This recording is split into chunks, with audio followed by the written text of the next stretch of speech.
Welcome to today's edition of Layoff and Employment News by Employment Boost.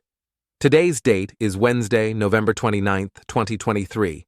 If you are an individual affected by a layoff, or if you are a company facing a reduction in force, click the link above now or in the description box below for more information about our firm's outplacement support services and how we can help you as an individual land on your feet faster and get into a new job as quickly as possible, or as an organization, how we can smooth the layoff process and assist with your reduction in force.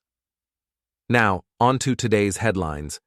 U.S. Steel has said that it is idling the primary operations at its Granite City facility in Illinois. This will result in a total layoff of up to 1,000 workers, with 400 personnel that were temporarily suspended back in September during the UAW strike now facing permanent layoffs, as well as another 600. These layoffs at a union facility are already facing strong pushback, as U.S. Steel is planning on shifting facilities to a right-to-work state that isn't unionized. State representatives have already reached out encouraging workers to sign up for job assistance at various centers, as it seems unlikely that U.S. Steel will be providing much in the way of support to the impacted personnel. Boeing is laying off 80 union personnel as well at their Ridley plant in Pennsylvania.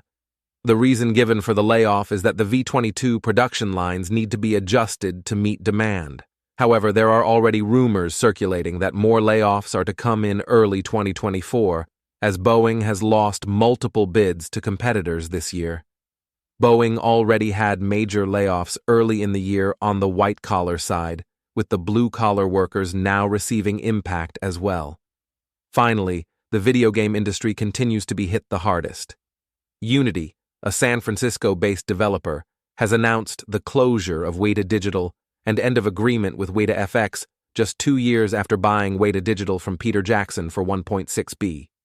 The layoffs will impact 265 employees, or 3.8% of Unity's workforce, and will be all on the Weta Digital side.